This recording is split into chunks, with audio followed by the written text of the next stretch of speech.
on 105.9 FM and streaming worldwide on the WMAL app. O'Connor and Company. It is 7:06 now on O'Connor and Company. Thanks for tuning in this Monday morning after your Thanksgiving festivities. It's Larry O'Connor alongside Mercedes Schlapp. And Mercedes, coming up at 7:35, we're going to speak with Jamie Brennan. She's the head of the Moms for Liberty Network out in Frederick County, and she's running for school board. And at 8:05, Morgan Ortegas, formerly of the Pompeo State Department and the Trump administration, and get her take on the latest out of Israel and the hostage release. How are you, Mercedes? Are you all... I'm stuffed. I feel like a stuffed turkey, to say the least. So we have to detox this week. Big detox week. You got to, yeah, exactly. We're all going to be fasting. We're going to start our lots of fasting this week. Absolutely. Joining us right now is Joe diGenova. Joe diGenova, of course, our legal analyst and former U.S. attorney for the District of Columbia. The crime problem has gotten so bad here in D.C. I don't know if you heard the report there, but a young lady had her dog stolen from her, a little 8-month-old puppy. I mean, it's become beyond ridiculous now, the state of affairs in the District of Columbia. Well, the symbols like that take on even greater meaning when, in fact, the underlying situation could be improved if leaders and law enforcement officials had the will to do so. Larry, I've been there and done this and watched this since the 1980s. We're talking a 40-year span of decline in law enforcement in the District of Columbia, capped off by the current United States Attorney for the District of Columbia, Matthew Graves, who has spent his entire term as U.S. Attorney worried about January 6th and the January 6th rioters and protesters. The reason the city is in such disarray is not only that, but it has horrible leaders. The mayor of the city, Bowser, Phil Mendelson, people like that on the city council, they do not care about the citizens of the District of Columbia. They care about issues. They care about visual images of themselves. And they have a crazy philosophy. It's very left-wing, semi-Marxist, perhaps Marxist in the case of some of the members of the council.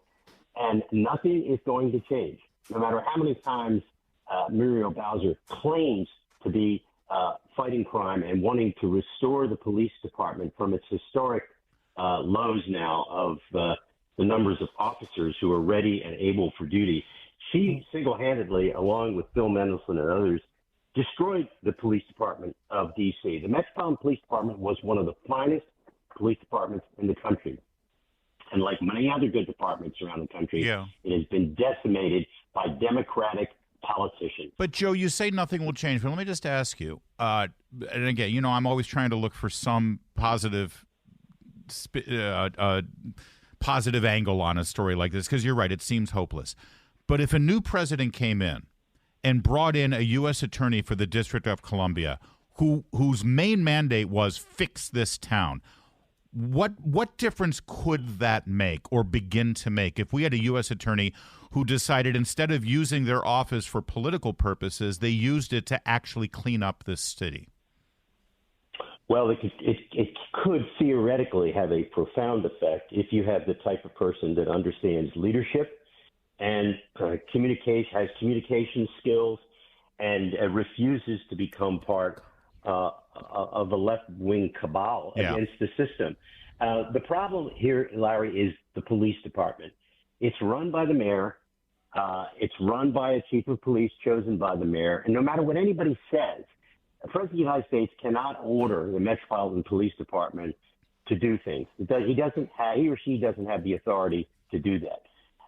It's going to be a long and difficult task, but it would be a very essential part of the system to have a United States attorney who went to the police department, held weekly meetings with their senior officials, indicated what he wanted to be done or she wanted to be done to improve. That could have a profound effect because sometimes police departments, even though they look political, they can be switched and turned.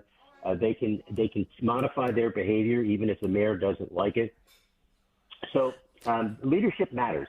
I guess that's what I'm saying. When you have a good U.S. attorney, somebody who cares deeply about the city and wants to spend time on crime and not politics. Remember, Matthew Graves, and I'm going to keep repeating his name because people really don't know who he is His name is Matthew Graves. He's the United States Attorney for the District of Columbia. He's embarrassed me and every United States attorney after him by his performance in office. And this is what happens when you allow politics to determine law enforcement. This guy is pathetic, and he is working hand in glove with the people who want to hurt this town to make it the mess that it is. Well, and Joe, the crime issue, obviously an issue that's going to, I think, dominate as we enter into the presidential election. But we've got a lot going on in Congress as well with these top Republican leaders. They're trying to lead this impeachment inquiry. They mentioned that there would be about 12 to 15 more interviews that they were planning to conduct.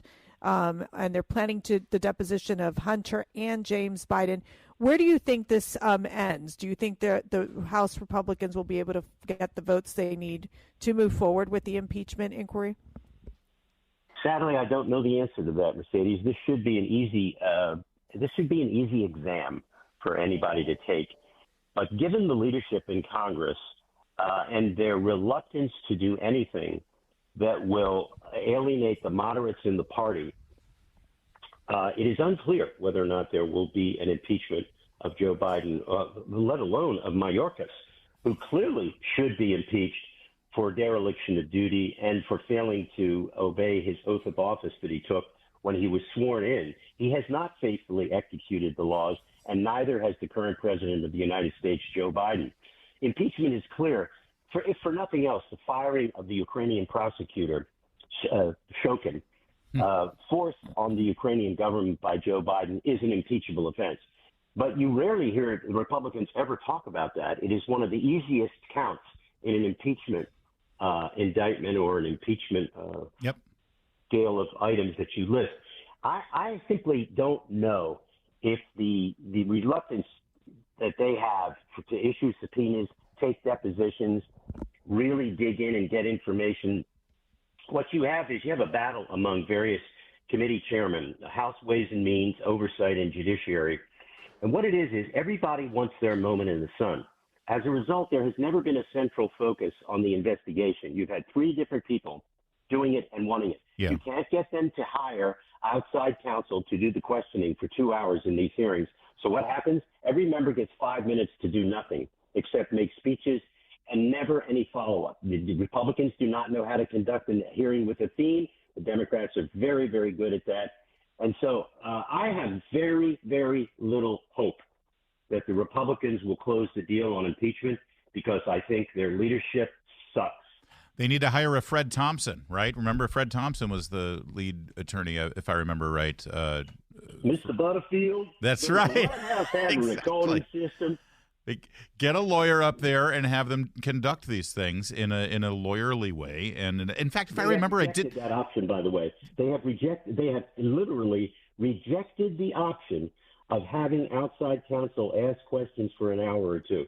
That has been. I have been informed. I remember. By members on these committees that they have rejected that option because they want their day in the sun. What a disgrace these Republican members are. Although, to be fair, if I remember right, the last time they did do that, it was on the Senate side. During the Kavanaugh hearings, they brought in an outside counsel to conduct the questioning of Christine Blasey Ford. Remember that? And that was very well done. That's the way it's supposed to be. Absolutely picked her apart. Hey, Joe, can you stick around? I got some other questions for you, specifically about how Biden has handled these hostage negotiations, because, I mean, part of being a legal analyst is you deal with negotiations with hostile entities from time to time. I'd love for you to tell us what your impression of how Messieurs Biden and Blinken have conducted themselves. Sure.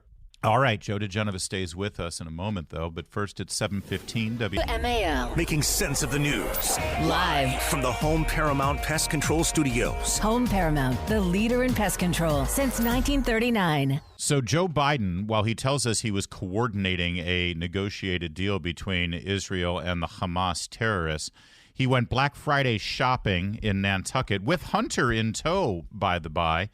Then we get a release of hostages. Hamas tried to delay it at the last minute, but it ended up going through. And not one American was part of the initial group or the second group. But there's Joe Biden doing a victory lap of sorts. But he seemed weak and clueless in this whole thing, Joe. And it just seems to me that there's no comparison between people that Israel has incarcerated after they were convicted before a jury of their peers in a legal court of law proceeding versus these innocent children, and in one case, an 84-year-old woman who were taken hostage after a terrorist attack and massacre.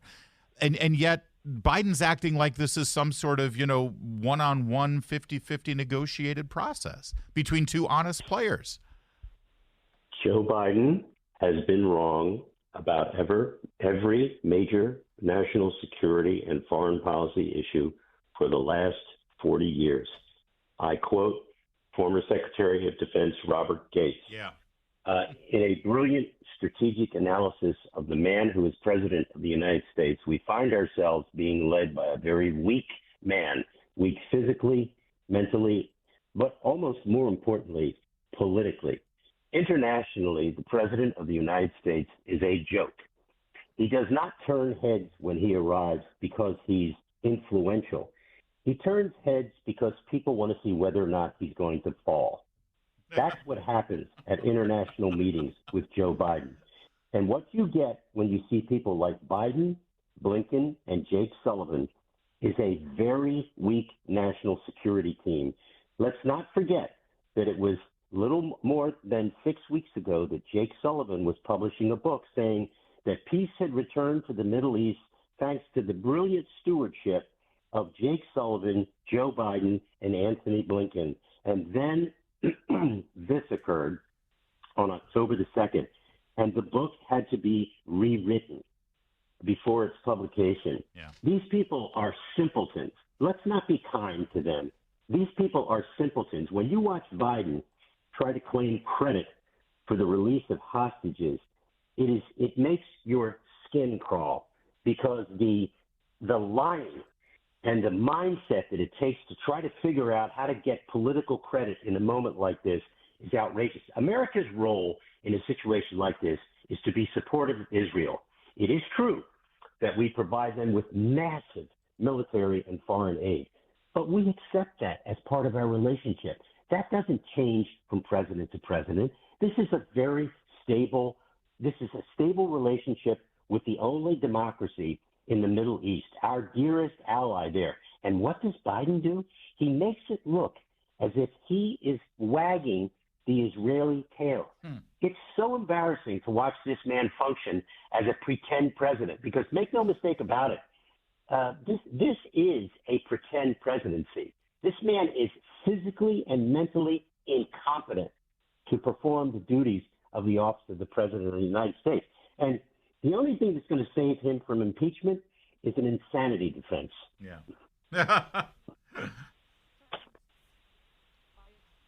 Oh, we have. I'm here. No, we've got you. We've lost Mercedes. I'm sorry about that. Oh dear. Oh, sorry. Go ahead, Mercedes. No, I was saying that Biden, poll numbers are so poor when it comes to the economy, foreign policy. Do you see any recovery for the Democrats, or do you think they'll replace them? The problem that the Republicans have is the Republicans. Joe Biden is eminently beatable. He is a horrendous president. He's done a poor job. But the messaging from the Republicans on how poor his performance is, where are the commercials?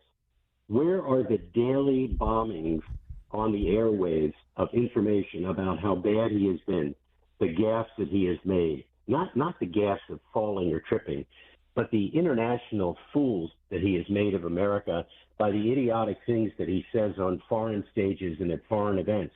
The Republican Party is doing a terrible job of painting a picture, a correctly bad picture of Joe Biden.